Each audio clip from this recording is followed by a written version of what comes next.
Hello guys, Radhe Radhe. Welcome back to my channel. मेरा नाम है रोशनी और I welcome you all on Roshni's beauty vlogs. तो चलिए गाइस, आज क्रिएट करते हैं एक सिंपल सा तीज लुक। जैसे कि अभी हरियाली तीज गई है और Hartalika Teej is on the way.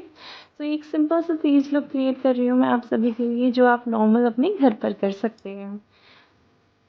Step by step पूरा मेकअप रहेगा, सारे स्टेप्स इंक्लूड किए हैं। आप आसानी से इसे अपने घर पर कर सकते हैं खुद से विदाउट एनी प्रॉब्लम। तो आइए चलते हैं एक ब्यूटीफुल लुक क्रिएट करने। तो मॉइस्चराइज़र मैंने कम्प्लीटली पहले लगा लिया था, अब बस लिप बाम लगा रही हूँ। एंड उसके बाद ये प्राइमर यूज़ किया है। टोनर और मॉइस्चराइज़र आपको ज़रूर लगाना चाहिए, मैंने वीडियो स्टार्ट करने से पहले लगा दिया था। Now this is the primer I am using. Primer हमारे पोर्स को स्मॉल कर देता है ताकि, और एक फ्लॉलेस बेस दे देता है हमें, जिससे हमारा मेकअप स्मूथ लगता है और काफ़ी देर तक रुकता भी है। Now I am using the concealer. This is the Swiss beauties concealer. इसकी बहुत अच्छी कवरेज है और बहुत ही बजट फ्रेंडली भी है, तो आप आराम से इसको परचेज़ कर सकते हैं और अप्लाई कर सकते हैं। It gives a good result and it is one of my favourite concealer. तो हम अपने आइज़ पे, अंडर आइज़ एरियाज़ पे और around the nose and also on the cheek bones apply करेंगे, अराउंड द लिप्स जहाँ भी थोड़ी सी पिगमेंटेशन है, डिसकलरेशन है या कोई स्पॉट्स हैं, तो हम उन्हें कवर कर लेते हैं कंसीलर से, ताकि वो बेस में ऊपर से अंदर से निकल के ना आए। उसके बाद ब्यूटी ब्लेंडर लेके उसे मर्ज कर लेंगे अच्छे से। हमें हमेशा एक डाम ब्यूटी ब्लेंडर लेना है और फिर अच्छे से इसको मर्ज कर लिया है और सारे ही एरियाज़ को कवर कर लिया है जहाँ पे भी हम यूज़ करते हैं इस कंसीलर का। Now we are doing the eyebrow. This is a Swiss Beauty eyebrow pencil. तो सबसे पहले हम कॉम्ब करके हेयर्स को एक शेप दे देंगे एंड देन सिंगल स्ट्रोक के साथ हम थोड़ा सा उसे शेपन अप कर देंगे। Now using the foundation. This is Mars foundation. काफ़ी अच्छा फाउंडेशन है और अच्छी कवरेज देता है।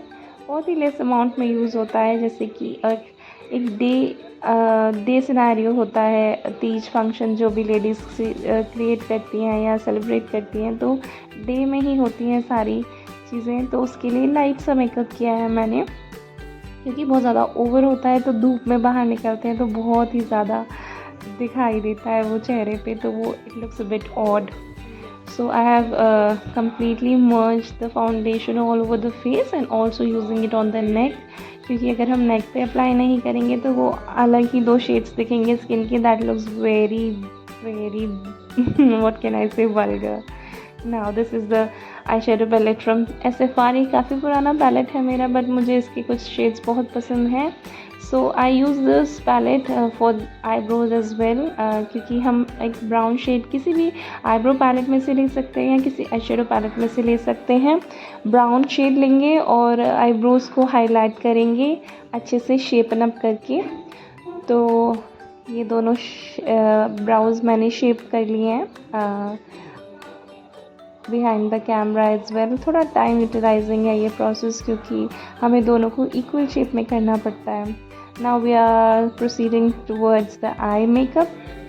सबसे पहले एक लाइटर शेड लेंगे हम ब्राउन का, जो उससे हम अपने क्रीज को सेटल कर देंगे और फिर ब्लेंड करेंगे।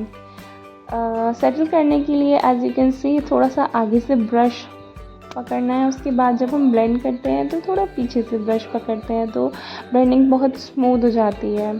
एंड बहुत ही लाइट शेड से स्टार्ट करेंगे और लाइट से जाते जाते हम फिर डार्क शेड्स की तरफ जाके आई मेकअप को कंप्लीट करेंगे। लाइटर ब्राउन शेड लेके मैंने दोनों आइज़ पर मर्ज कर दिया है और सेटल करने के बाद एक अच्छा सा क्रीज फॉर्म हो जाता है आइज़ पर, जिससे पता चलता है यस कि हाँ आई शेडो completely placed है all over the lid. Now we will take a more darker shade of brown and then again First we will settle it on the outer corner of the eye. outer V पे place करेंगे और फिर उसे ही अंदर की तरफ मर्ज करेंगे ताकि अच्छे से वो ब्लेंड हो जाए मर्ज करते टाइम और दोनों ही कलर्स अच्छे से प्लेस हों आईज पे. See eye makeup is a very complex process in the whole makeup. So हमें इसके लिए टाइम देना ही पड़ता है और जब एक बार हम इसमें प्रो हो जाते हैं तो फिर बहुत जल्दी हो जाता है. बस 3 स्टेप में हमारा आई लुक कंप्लीट हो गया. 3rd स्टेप में हमने एक गोल्डन शेड लिया है और उसे अपने inner part of the lid पे प्लेस किया है. इसे फिंगर से ही प्लेस करना आई प्रेफर क्योंकि जो हम पिगमेंट्स होते हैं ना आई शेडो के तो वो अच्छे से डिपॉजिट हो जाते हैं with the help of the finger. तो ये गोल्डन शेड काफ़ी अच्छे से प्लेस हो गया है आईज के इनर पार्ट पे. उसके बाद एक फ्लफ़ी ब्रश लेंगे और उसको हम दोबारा से मर्ज कर देंगे सारे शेड्स को ताकि कोई भी हार्श लाइन ना रहे और अच्छे से दिखे हमारी आईज पे स्मूथली मर्ज हो जाए. उसके बाद थोड़ा फेस्टिव लुक है तो थोड़ा सा हम ग्लिटर लेंगे. कोई भी आई शेडो पैलेट या कोई भी ग्लिटर आप यूज़ कर सकते हैं. मैंने एक शिमर शेड का ग्लिटर लिया है और उसे सेंटर ऑफ द आईलिड पर प्लेस कर दिया है with the help of the finger. ये मार्स का पैलेट था तो काफ़ी अच्छे से प्लेस हो जाता है. हमें इसमें ग्लू अटैच करने की कोई ज़रूरत नहीं होती है. बस हम बहुत ही केयरफुली लगाएंगे ताकि नीचे हमारे बेस पर फॉल आउट ना हो और कोई भी पार्टिकल्स ग्लिटर का ना गिरे क्योंकि फिर हम उसे क्लीन करना पड़ता है तो उससे बेस ख़राब हो जाता है. So this is the glitter I am applying on both the eyes. It gives a beautiful festive makeup look. एक अच्छा सा लुक देता है जिससे आपकी आईज़ बहुत ही ब्राइट और ओपन अप लगती हैं, बिल्कुल भी डल नहीं लगती. तो हमने हल्का सा शिमर दोनों ही आई बॉल्स पे अप्लाई कर लिया है और उसे थोड़ा सा दोनों तरफ स्प्रेड कर दिया है ताकि एक इवन लुक आए. And the eye shadow has been completed. Now I am applying this eyeliner. तो eyeliner I prefer doing it with the eyeliner pencil क्योंकि उससे एक ही स्ट्रोक में काफ़ी easily eyeliner लगा पाते हैं. हम किसी भी फॉर्म में लगा सकते हैं आप, लिक्विड या फिर काजल या पेंसिल से, but it is all about the preference you like to do it. And as eyeliner is a complex process again, it takes a bit time क्योंकि हमें दोनों इवनली दोनों आइज़ पर लगाना पड़ता है.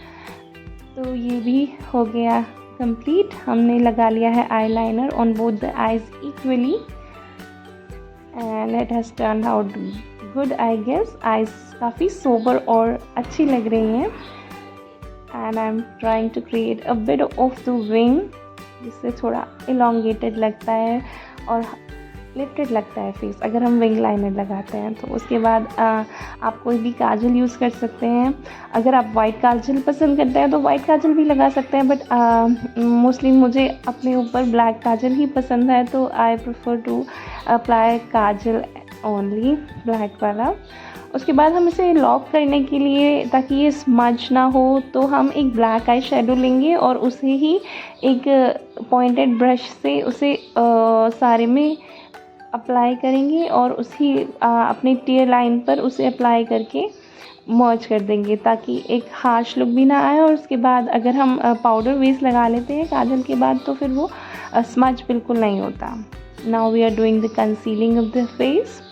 कोई भी कंसीलर लेके हम अपनी चीक बोन्स पे, अपनी नोज़ पर और हाईलाइट कोई भी अपने हाई एरियाज़ पर लगा देंगे जिससे कि हमारे फेस को एक स्ट्रक्चर मिल जाए क्योंकि फाउंडेशन लगाने के बाद हमारा फेस बहुत ही स्ट्रक्चरलेस हो जाता है. कोई भी हमें शेप्स नहीं मिलती फेस में तो हम इसे कंसीलर को यूज़ करके अपने फेस को एक शेप दे देते हैं. And also it gives a chiselled look for the face. कोई भी हम अगर मतलब लगाते हैं ना कंसीलर तो हमारा फेस थोड़ा थिन दिखता है. अगर हमारी फैटी चिन है तो हम उसे डबल चिन को हाइड करने के लिए भी हम कंसीलर लगा सकते हैं अपने चिन एरिया के अराउंड नीचे की तरफ. लेकिन अभी ये डे फंक्शन के लिए आई वॉज़ गेटिंग रेडी, तो इतना कुछ ज़्यादा रिक्वायर्ड नहीं था। उसके बाद आई एम अप्लाइंग द ब्लश। ये स्विस ब्यूटी की आई गेस ब्रिक है, काफ़ी टाइम पहले ली थी मैंने। तो हम इसमें शिमर ब्लशेस भी हैं, तो हल्का सा हाइलाइटर का भी काम कर देते हैं।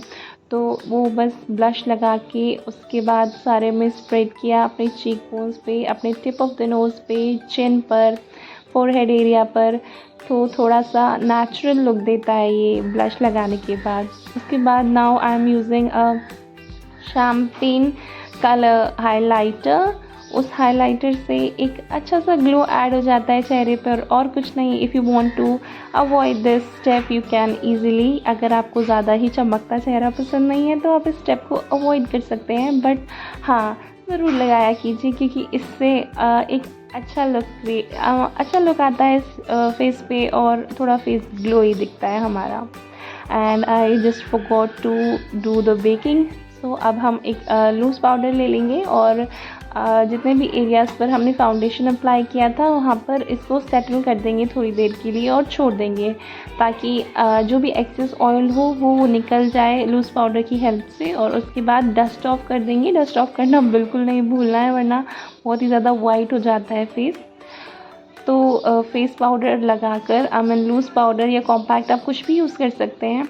उसके बाद हम थोड़ा सा डस्ट ऑफ कर देंगे, तो हमारा मेकअप अपनी ही जगह पे इंटैक्ट रहेगा और अच्छे से प्लेस हो जाएगा। थोड़ा सा क्लियर व्यू भी मिलता है इससे लगाने से फेस पे, और एक अच्छा लुक आ जाता है। फिर से कंप्लीट हो जाता है हमारा मेकअप एक तरह से, अगर हम अपना लूज़ पाउडर अप्लाई करते हैं। And now it's time for the lipstick. एक नॉर्मल पिंक शेड लिया है मैंने, सॉरी पिंक नहीं, रेड लिप लाइनर से पहले हम लिप्स को, एज हमने आइज़ को बहुत लाइट रखा है, I was thinking for doing some green dramatic eyes for this look, but as it is a day function I already mention, तो मैंने आइज़ को बहुत ही लाइट रखना प्रेफर किया। गोल्डन शेड से लाइट लगता है, और कोई भी फेस्टिवल होता है तो मन करता है लिप्स रेड ही हों, और ग्रीन के साथ तो सबसे ज़्यादा रेड ही कलर जाता है और एक अच्छा लुक देता है। जैसा कि आप देख रहे हैं, it is coming out beautiful after applying the red lips to this complete makeup look. तो हम रेड लिपस्टिक अप्लाई कर सकते हैं। आप इसमें न्यूड भी यूज़ कर सकते हैं, अगर आप न्यूड लवर हैं तो आप न्यूड लिपस्टिक भी इस मेकअप के साथ गो ऑन कर सकते हैं, क्योंकि nude is in quite in nowadays. But कभी कभी हमें थोड़ा एज न्यूड तो रोज़ ही लगाते हैं, कोई ऑफिस जाता है या अपने डेली मेकअप में सब न्यूड ही प्रेफर करते हैं, तो कभी थोड़ा डिफरेंट दिखने के लिए किसी फेस्टिवल पे हमें डार्क कलर्स ऑप्ट करने चाहिए, क्योंकि थोड़ा न्यू लुक मिलता है हमें। तो कोई भी न्यूली वेड भी इस मेकअप लुक को अप्लाई कर सकते हैं, ट्राई कर सकते हैं अपने तीज के फंक्शन पे। And the most important step is to do the mascara thing. Mascara ज़रूर अप्लाई करना पड़ता है, क्योंकि उससे ही से हमारी आइज़ थोड़ी अच्छी लगती हैं। And I was thinking to apply the eye lashes as well, but बहुत ही कॉम्प्लेक्स प्रोसेस लगता है मुझे, तो इस वजह से मैंने आई लैशेज़ को स्किप किया, क्योंकि बहुत देर हो रही थी मुझे फंक्शन में जाने के लिए। And so I just applied the I mascara twice, and I just completed my look with applying the mascara. बस ये सिंपल सटल सा लुक क्रिएट हो चुका है। उसके बाद बस हेयर स्टाइल बाकी था, तो वो भी मैंने थोड़ा सा इंक्लूड कर दिया है क्लिप में। तो बस ऐसे ही ट्विस्ट करके हम लगाएंगे अपने क्लिप्स को पीछे, और बस एक ये बन हमें ज़रूर रखना चाहिए हमारे पास, जब भी हम कभी जल्दी में हो तो we can just put it on and complete our hair style. तो बस पीछे से बन को ऊपर से लगा के एंड एक बन क्रिएट कर लिया है, और उसके बाद ज्वेलरी के साथ हम अपने मेकअप लुक को कंप्लीट कर रहे हैं। And the jewellery is from Meesho, it is beautiful and also in a very budget friendly range, so it has completed the look very beautifully. And the most important thing for a Suhagan to keep it in the makeup look is the sindoor. So I just applied the sindoor fully thoroughly, because एक festival था तो एक अच्छी सी vibe आनी चाहिए, एक newly vibe आनी चाहिए। So Here's my complete makeup look, my beauties. कैसा लगा आप सबको प्लीज़ कमेंट करके ज़रूर बताइए और thank you so much for watching the video guys and please subscribe कीजिए चैनल को ऐसी और वीडियोस के लिए like and comment thank you.